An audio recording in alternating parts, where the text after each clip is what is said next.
Okay, pressure sensors.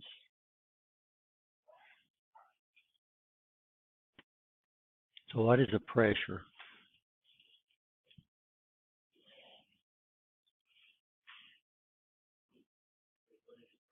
Yeah.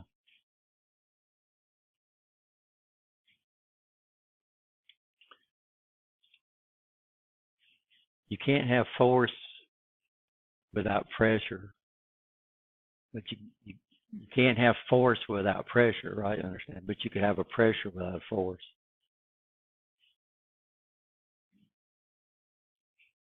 So voltage is a pressure, right? We have high and low pressure systems. So hot air causes what type of pressure? Heat causes what type of pressure? High pressure or low pressure? Low pressure. Because heat causes the air to rise. That's why we get problems with low pressures cause rain and stuff, because all this moisture and everything's going up, right? You understand? And then it gets up there and chills down. And cold air is heavier than hot air. So this is why low pressure causes storms and high pressure doesn't, right? You understand? And of course, where they meet, if they ever meet right there, that's where we get problems, because each one of them cause the air to flow in different directions.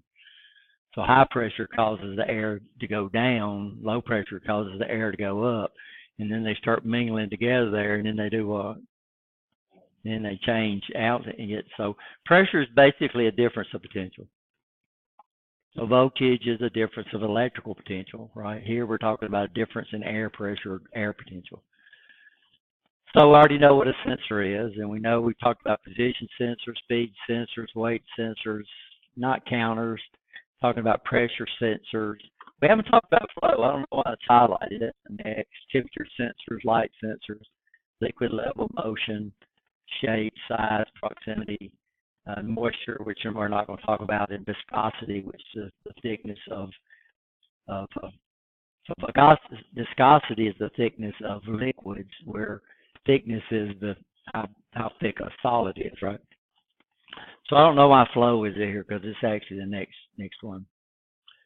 A difference of potential applied perpendicular to a surface of an object per unit area over which the potential is distributed.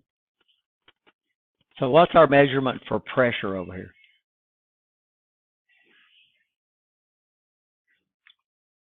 Now what's our unit? What do we give it? Huh? Pounds per square inch, yeah.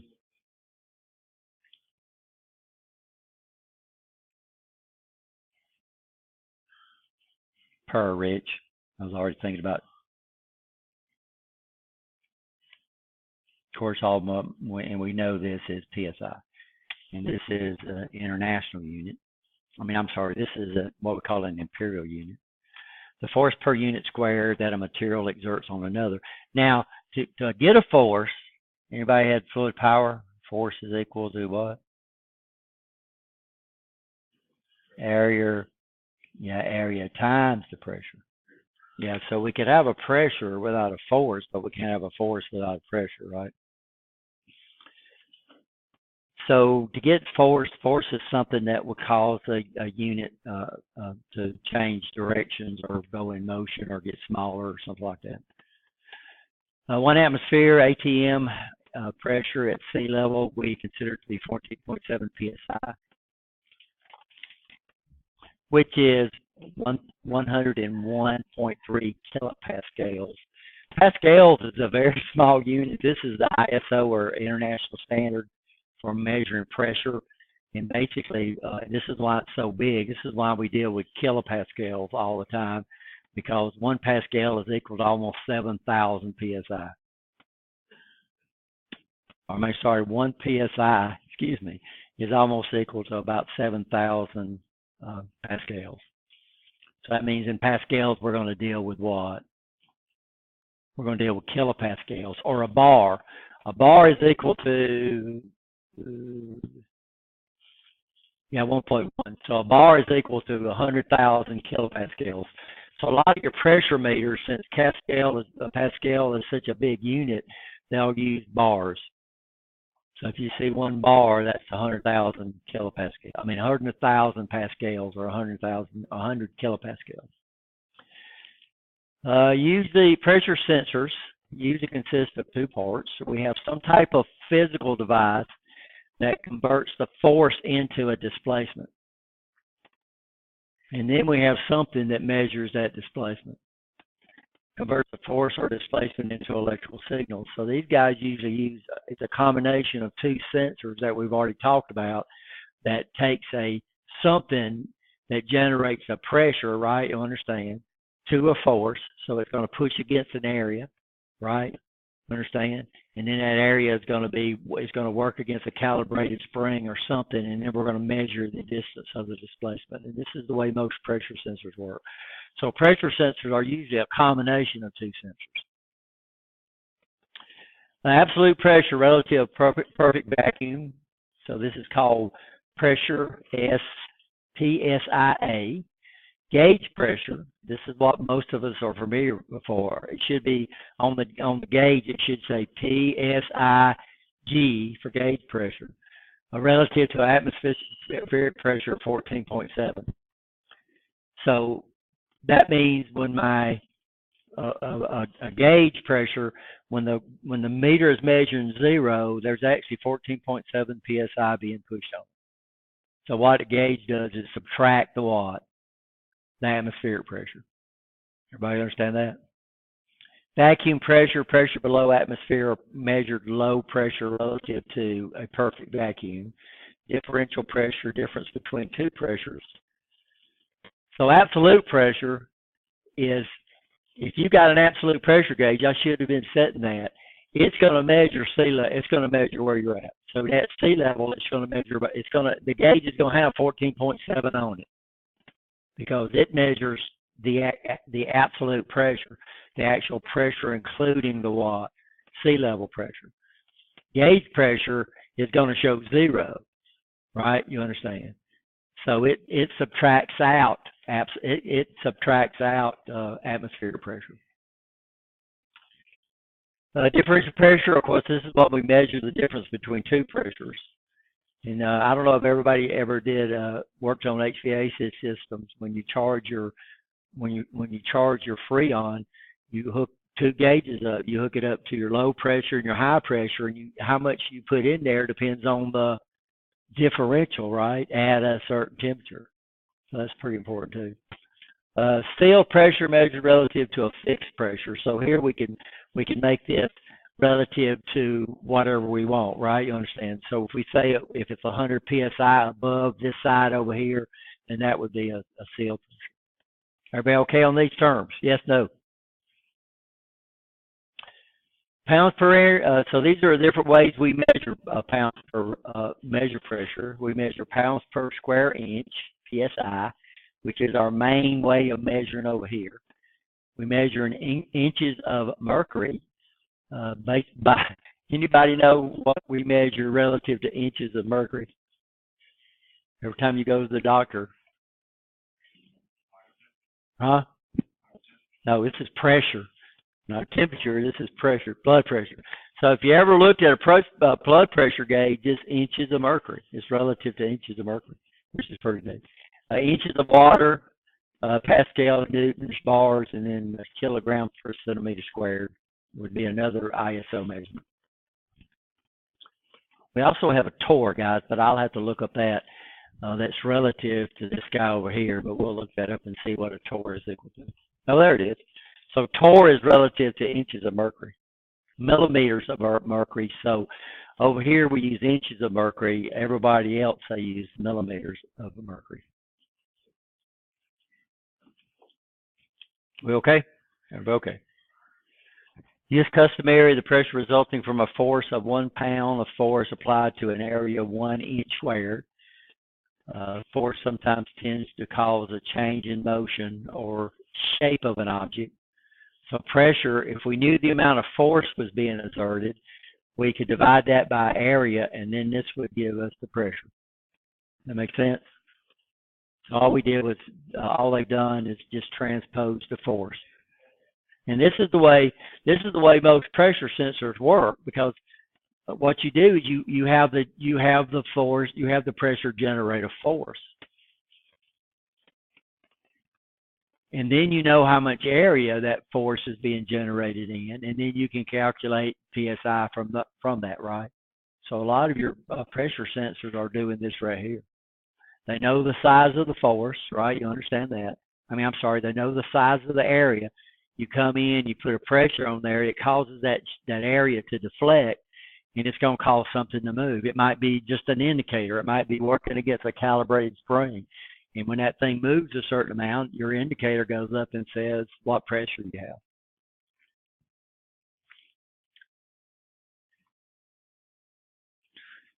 So inches of mercury. So what we do, so these guys have a vacuum on one side, and then of course what happens is when you open up this side, then what the pressure that's there is going to cause the mercury to deflect, and then you can measure that, and this is called inches of mercury. If we know what this is, then we can do this electronically, right? You understand? So most blood pressure gauges is basically not really measuring inches of mercury. It's displaying it as its equivalent, right? You understand? So what does the blood pressure cuff do? You generate a force, right? You understand that. And then your arm is doing what? It's pushing against that force, and that's what it's doing. It's measuring basically, you know.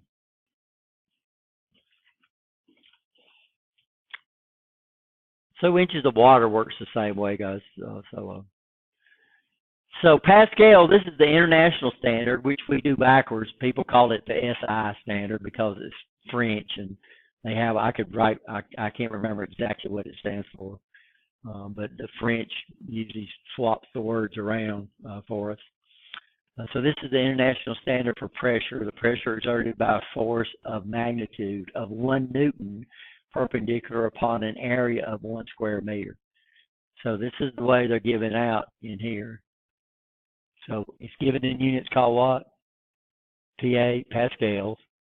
And instead of putting pounds per square inch, here we put newtons, right? That's the force. We measure force in the international system using newtons. And of course, the unit's going to be area, millimeter square. We don't know how to calculate area, right? How do we calculate area? Millimeter square, right? Inches square, square inches, right? So here it is. 1 bar equals 100,000 pascals. So very seldom will you'll see just pascals. It'll be either kilopascals, right? You understand that? Or it's going to be what? Bars. Everybody okay there? So 5 bars would be 500,000 pascals. 1 kilopascal equals, so kilopascals, of course, equal, we already know that, but we don't usually divide by 1,000. We know when we divide by 1,000, we just grab the and then move the decimal point over 3 spots, right, to the left. So this is, so 1 kilopascal, I don't know how I got that, equals 1.45 psi. So this is why we deal with kilopascals. So like I said, I think 1 pascal is equal to 6,900 something. But there it is, 6,895. 1 psi equals to 6,895 pascals. So going between psi and going between going from psi to pascals or pascals to psi. If you did it for a long time, you would probably learn this number, but this will be something that we would probably have to do with a calculator, right? Right? Or a converter. So I've got a unit converter on my phone. It's real neat. And I can just flip what I'm going from to what I'm going to, and it gives me the answer immediately. So I forgot the name of the application, but it's pretty neat. So almost 6,700 pascals in 1 psi. Are we okay? Newton is a unit of force in the metric system.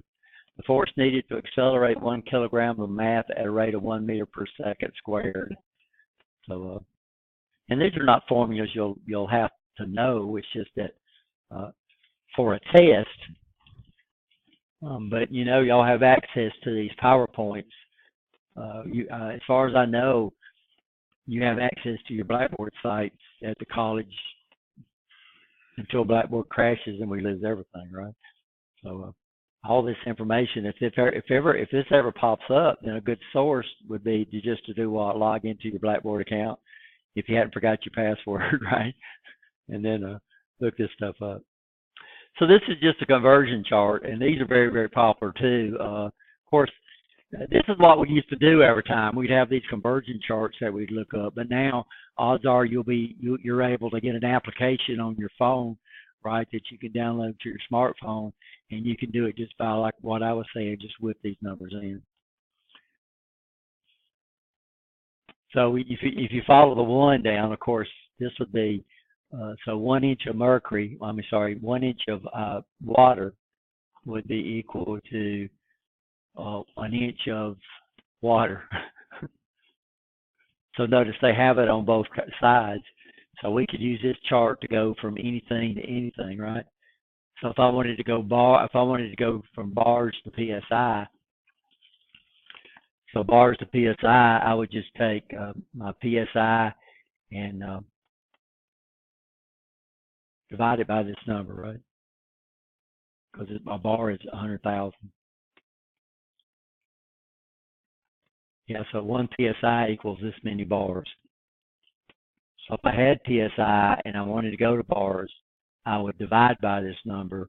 If I had bars and I wanted to go PSI, I would multiply by this number. Right? That makes sense. So that's the conversion factor. Yes, no?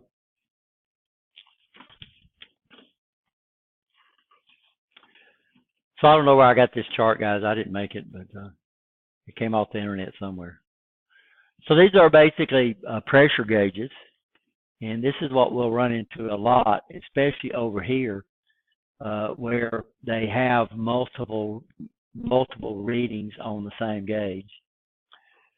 So if we look look at this in here, then we notice it's got what?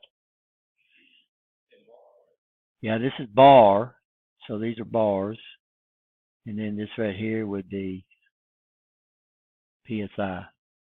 So this is very, very popular over here because odds are if you went over to Germany, over in Europe, it would just have bars. Over here, though, we're dealing with either going to be international units or what, or imperial units. This is in kilograms of mercury. I'm sorry, this is kilograms per centimeter square, or PSI. This one right here that's inches of water. It's only got one gauge. And then this right here is PSI. I've seen them with kilopascals too, and that's going to be what we'll find out over here. I don't know what the pressure gauges are over on our manufacturing lines, but I need to look because every one of our modules over there has a pressure gauge on it. Now, how do they measure pressure? Well, they use the pressure to generate a what? Generate a force. And then they measure the amount of force. They know the force and they know the area, right? You understand? And then they can just easily do the math. Like I said, with calibrated springs, there's all type of ways we can take that. So this is a blood pressure monitor. This is one that goes on the wrist. Okay. And can you see what it measures in up there? Right here it says millimeter mmHg. What's Hg the periodic table abbreviation for? Nobody knows? Mercury. So this is millimeters of mercury, right? So this is blood pressure, guys. So if you got 128 or 51.7, then that would actually be, the bottom one would be, 128 over 70. That would actually be 2.48 psi and 1.36 psi.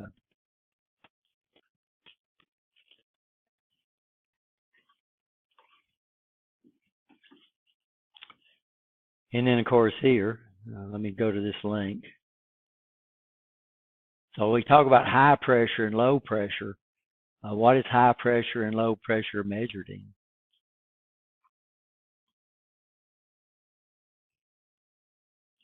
So over here, it's measured in what? Inches of mercury. So you've seen this a lot. You just hadn't realized that this was a way that we measure. So high pressure and low pressure is measured in inches of mercury. So this is a imperial standard, right? You understand, or USA standard, where blood pressure over that blood pressure cup is millimeters of mercury. So that would be an international standard. Are we okay? I think I've heard James Spann say inches of mercury before.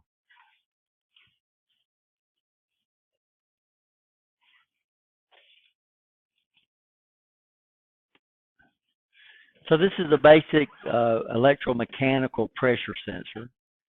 And this is true on a lot of our sensors. What's a transducer? A sensor can be a transducer, but a transducer don't have to be a sensor.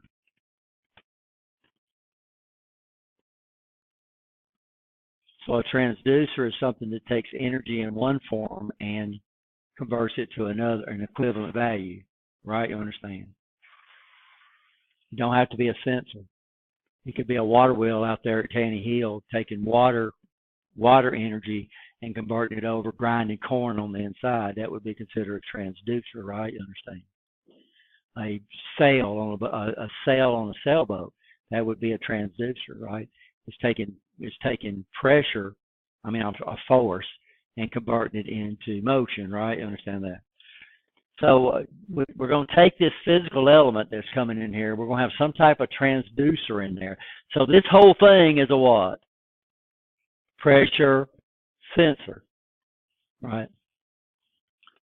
So we're taking energy from one form and we're converting it over to another form. So this would be electrical here, right?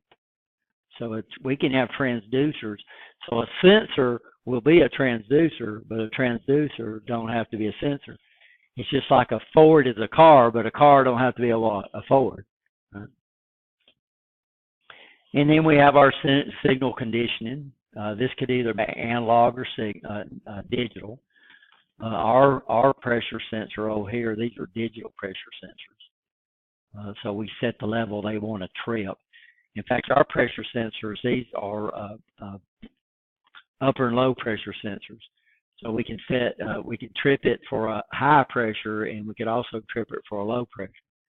Also true on our temperature sensors. I need to show y'all the temperature sensors too, guys, before we get into those labs.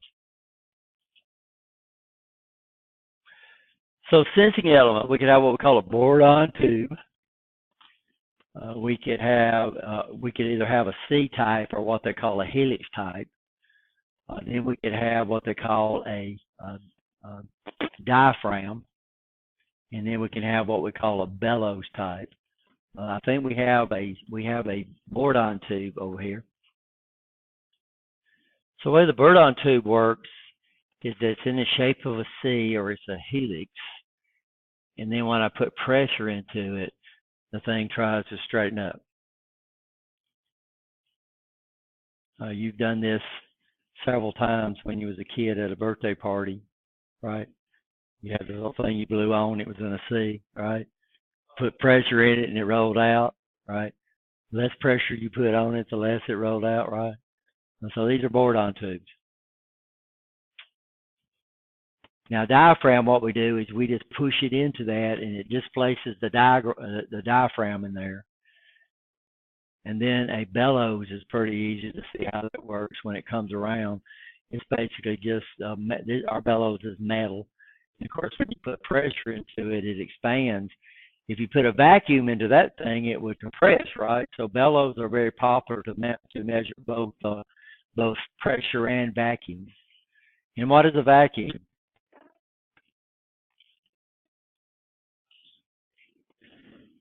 Right.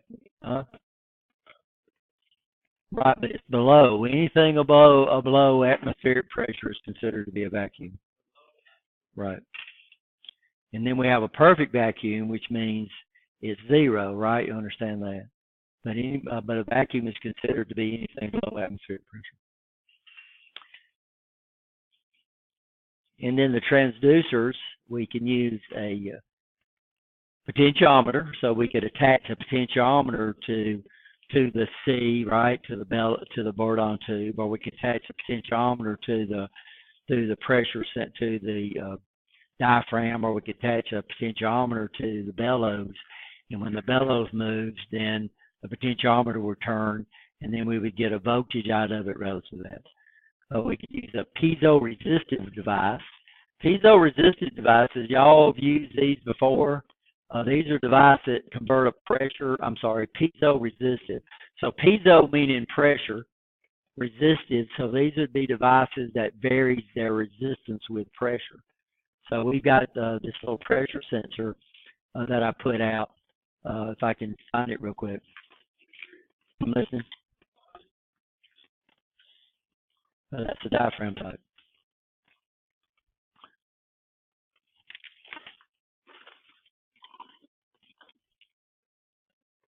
Well, guys, I don't see my little plastic thing with all my stuff in it. Oh, there it is.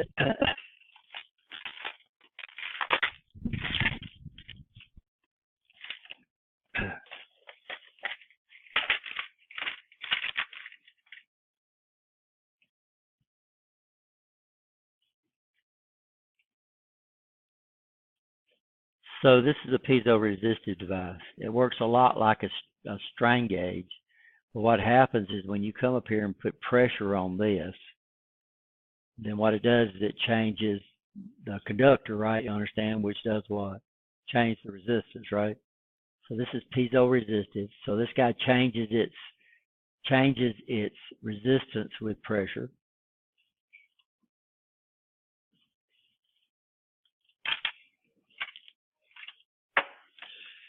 So this is a bourdon tube. We don't have one in the helix.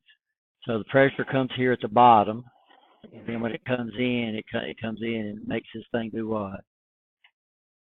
And this used to be a mercury switch, so we've set the different pressures that where we want it to trip at. So it's got a differential on here. So this is the way we adjust it. And then when the bourdon tube comes up here and deflects, you can actually see where the mercury switch would actually move and either turn something on or turn something off, right? See that?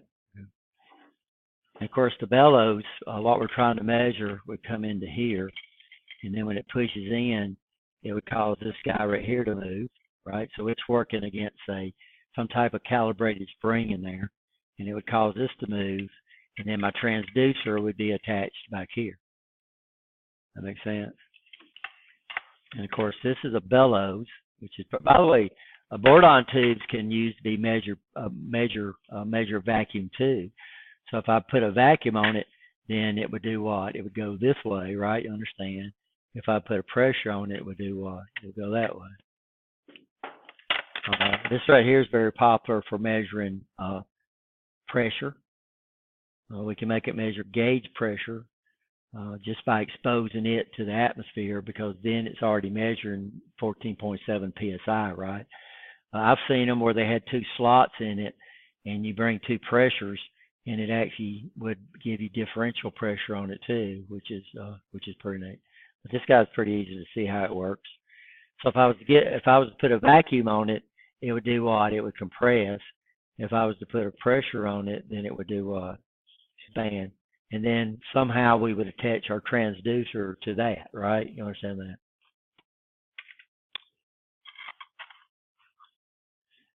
Piezoelectric, anybody remember what piezoelectric is? A device that converts pressure directly into electricity. These guys don't do very well with measuring pressure. They measure a pressure change. Anybody ever seen a piezoelectric crystal? Anybody got a cigarette lighter? And you hit a little thing, you hear it snap and pop against something. Well, that's popping against a piezoelectric crystal. And what does it do? It generates a voltage, and the voltage is wide enough to cause it to spark. So everybody's seen these cigarette lighters we use now. Huh?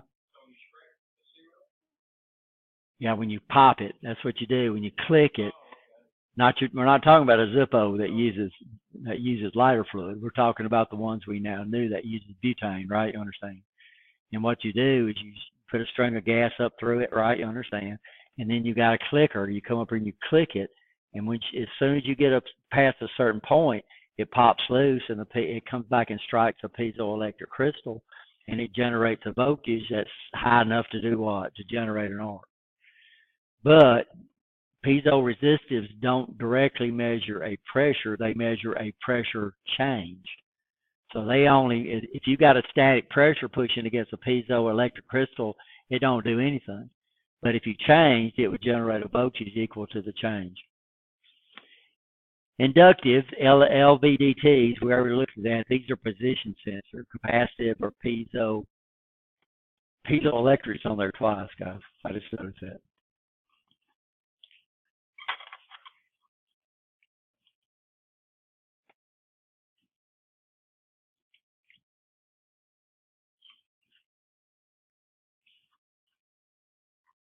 So these are different types of bourdon tubes you might run into there. So one of them tries to come out of the twist, right? You understand. One of them just tries to expand or retract. Here they're using a linear voltage differential transformer. Remember we did that guy? It measures not only distance, but it also measures position and direction. Yeah. Here's a bourdon tube very similar to the one that I've got, except this guy actually turns a indicator directly against a calibrated spring. And this is another bourdon. This is basically the one that I've got. So we set our limits down here with these set screws. In fact, this is the one I got. Up here, they're using a limit switch. This is an older one. They use a mercury switch. So a mercury switch, we don't like to get around mercury anymore because it causes cancer, right? And the molecules in mercury are so small they'll go right through your skin. They actually absorb through your skin. So we don't handle mercury.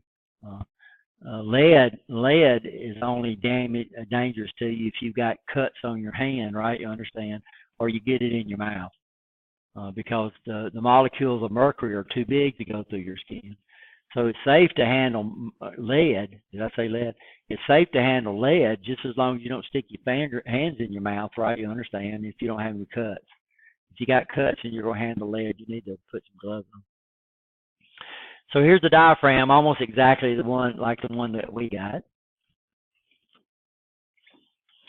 Except this is the indicator. They're reading directly off this thing. Bellows, we okay there? So this would be an example of one that measures differential pressure. B would be an example of one that measures differential pressure. So we bring pressure 1 directly into the bellows. We bring pressure 2 into the other side, right? You understand? So pressure 2 is trying to push it closed. Pressure 1 is trying to spread it out. And wherever the bellows it would end up with would be when they equalize. So here's a bellows assembly. This is a capsule, which was the last one. This works very, very similar. I guess you would call it a cross between a bellows type and a diaphragm type. So these are usually made out of brass or copper. And then, of course, what happens when you put your pressure on it, it tries to expand out of those grooves, right? You understand? And then we measure those. This is called a capsule type. Are we okay? This is a solid state pressure sensor. It uses a piezoelectric sensor that produces a voltage when pressure are expanded. Piezoelectric, by the way, piezoelectrics don't measure pressure. They measure a change in pressure.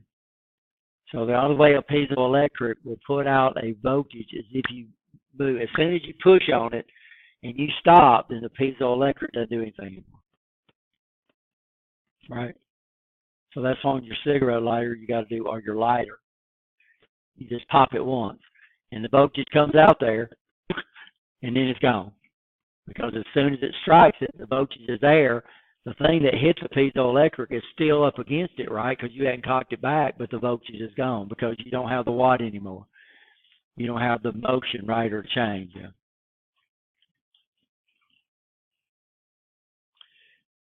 So this is showing you piezoelectric. So we only get a voltage out when we have a change, right? Quartz crystal produces a differential potential when compressed or expanded. Requires motion. So we don't use these guys to sense static pressure. We use these guys to sense what's in motion. These are solid state though, so that means they can be very, very small. And there are some applications where you want to know if the pressure does what? Changes, right?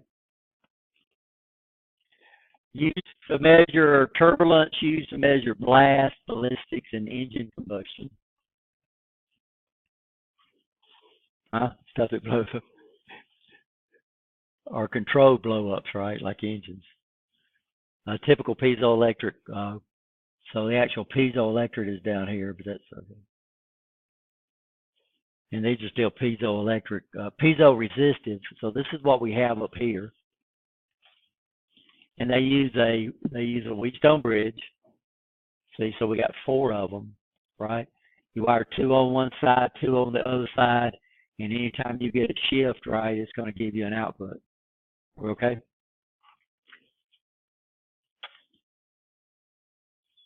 That's pressure sensors. Any questions on those?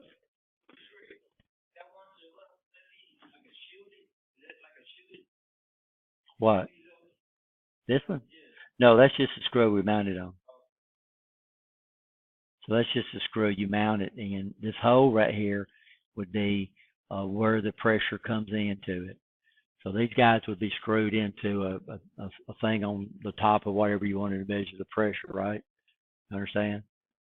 These you can get, I think Jamico sells those little piezo-resistive devices. Yeah, so it says silicon changes its resistance when it's what? Stretched or compressed.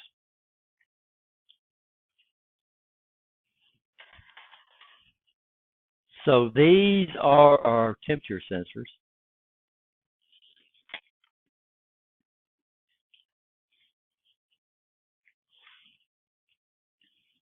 And this is a sensing element. Don't really know what it is, right? We know it's either a thermocouple or probably a RDT, a resistive temperature device. I would doubt if it's a thermistor. And then what we have here, guys, this is a 4-wire sensor, which means what?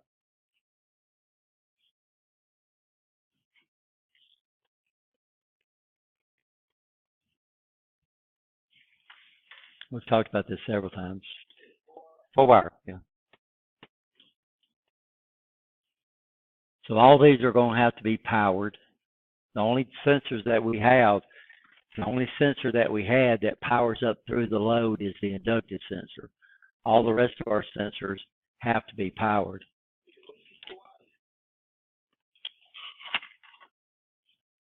Oh.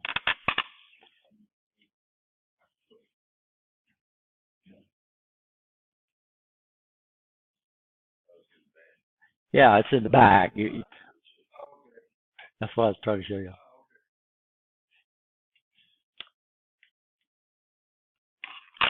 So we would have to look at where the sensor connects to our circuit board. Right there. Right? See that? Okay.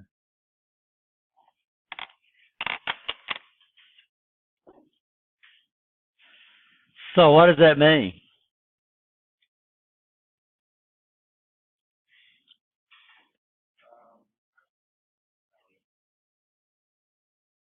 Well, we know 2 of them is power, right?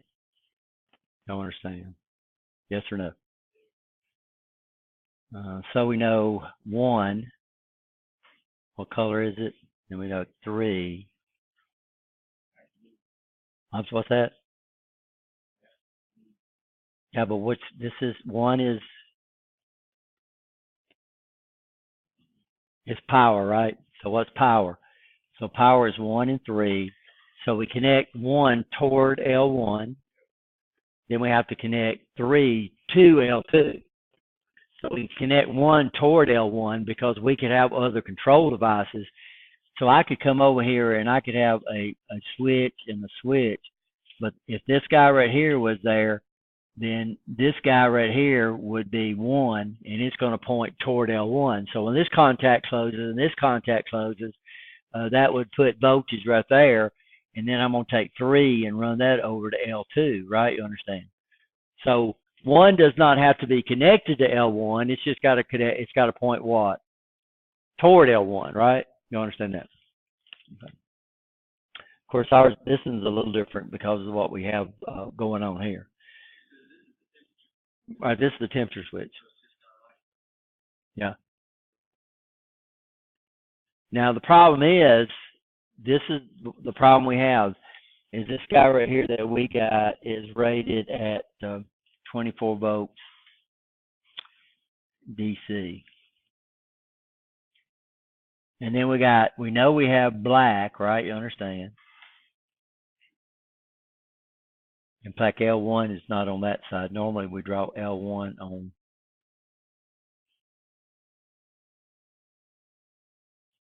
Yeah. Okay, we got black, so hopefully you can see a black back there. And then what's the other color? Well, we know brown. Yeah, white's to a color we don't know about, right? So what is white? We talked about this before.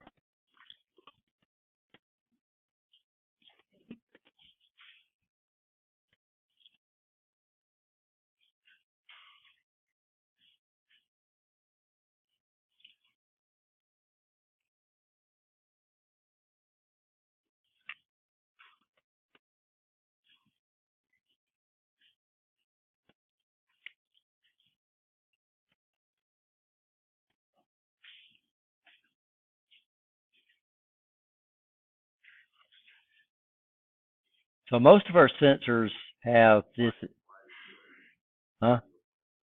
Yeah, so white. So what we have on our output, which is 2, right? You understand? This guy right here would be this guy right there, right? You understand that? Yes or no? Well, what happens is single pole double throw, we have one of them that's normally closed. So the normally closed would be what? White. And then the normally open would be black. So this guy has a single pole double throw output. And what they're doing is and the problem is that these guys run off of what? 24 volts DC. So what do we have? What's our voltage levels inside our circuit over there? Y'all measured them quite a few times. What's the voltage, L1, L2 voltage on our trainers over there? 117, right? So that means if we powered this sucker up, it would blow it up. So y'all see this guy right here.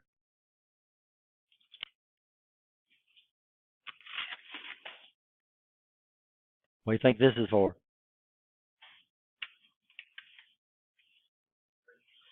Yeah.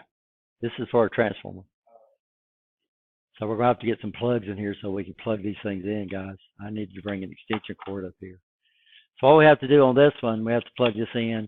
And then, so we are connecting this guy between L1 and L2. Yeah, through this guy. It's L1 and L2. It's a DC power supply, right? You understand that? Now, what's the advantage of, these are contacts. What can we put across these contacts? Even though this guy works off DC, these are relay contacts. So that's why we're going through a relay or going through an interface device, right? You understand? So the coils are rated at 24 volts DC. In fact, it might be written on there. Yeah. So right here, if you look at it, it says 24 volts DC. That's the coils.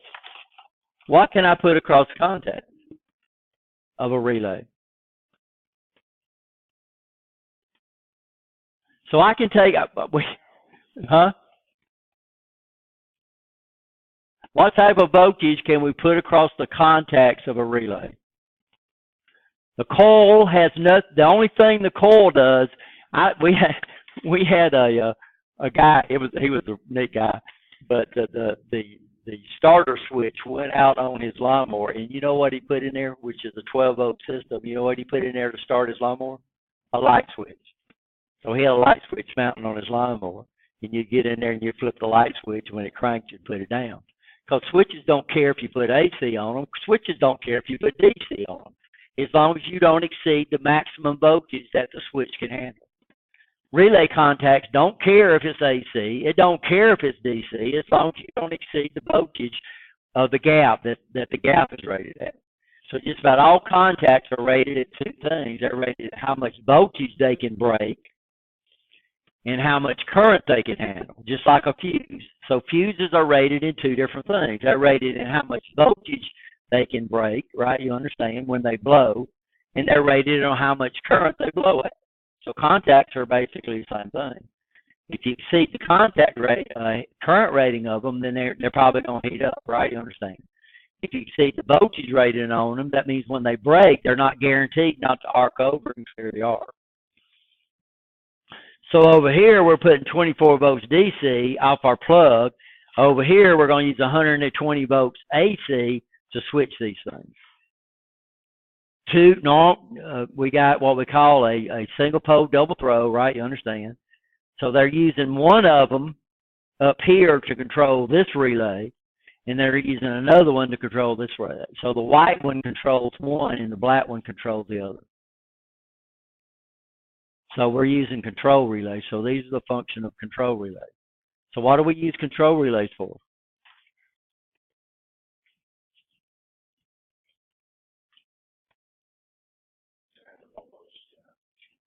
Could handle more voltage. It increases the number of contacts available off a sensor, right? You understand that? So we can use it to increase it, not off the sensor. We can use it to get additional contacts off the that are controlled by the sensor. And we could also do what Bernard said. We can change the voltage level, or we can change the type of voltage with these contacts. But usually a control relay, the contacts are all inside the control circuit, so it would be the same voltage. So these guys right here would probably be considered more of a power contact. So basically we're taking, if we look at the back, we should see, if you can see it, we got the black hooked up to one, we got the black hooked up to one, we got the blue hooked up to both of them, and then we got the white hooked up to another. See that? Of the other relay. So we get one single pole double throw off the sensor, and then we split that out into two control relays. So the one that the white is connected to, it should be energized when the sensor is not sensing what it wants to sense, right? You understand? And the black one should be de-energized. So you'd have to figure out, depending on how many contacts you need. So there's some of the labs that we can do without that. This guy has two. We have a upper limit and a lower limit. So what we can do is we can come up here and adjust this. This is where we lock it and unlock it. So if you turn it one way, it's locked, right? You understand, and that prevents people from turning it. If you turn it the other way, it's unlocked, and then it's going to give us the ability to set the temperature, right, on both of them. So I don't remember the data sheets, or the lab will tell you which one is the upper limit and which is the lower limit. What's nice is that it's set up on both Fahrenheit and Celsius, right? You understand that?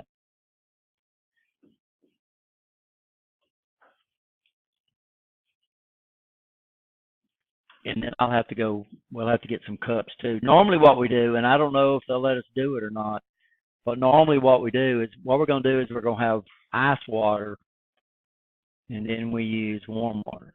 The warm water we can get out of the restrooms, right? You understand that? What we do for the ice water is we used to go down to the cafeteria, and they would give us cups and ice water that would bring them up here. Well, guess what? It's different. The school don't run the cafeteria anymore. So we'll probably have to check and see if we can still do that or not. We'll have to bring some ice. We'll have to bring some ice in, okay? Because that's where we used to get it.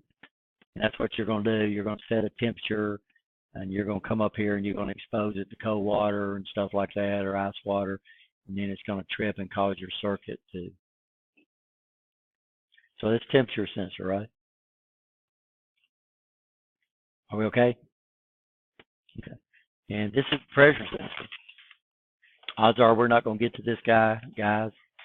For one thing, we got one compressor, but this guy can also measure vacuum too.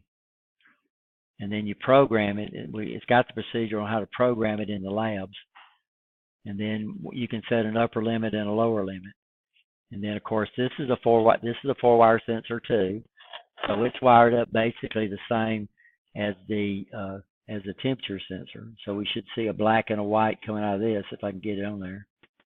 Okay, so I can see a black over here and a white over there. And then of course this sensor runs off 24 volts DC too. So if we get to this, if somebody gets to this, we got a compressor and I've got a vacuum pump. I'll have to go get it.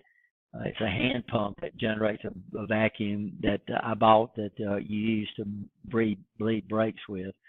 And we'll see if we can get this work. I'd really like to because we've never got to this lab before. So we'll do what's our next lab? No, next lab is we're dealing with float switches, right? Or liquid level switches. And you've got those guys.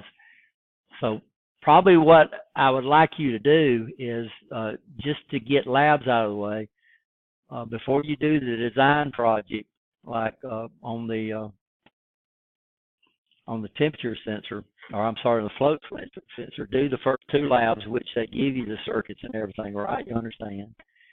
And then go to the temperature switch and do the first two labs, and then come back and do design. Does that make sense? And that way everybody will get a little time on these, and plus you'll get labs out of the way. So I don't want you to come in here and spend 3 days on one lab when you could have done 3 labs. Does that make sense? So that's the way we'll work it.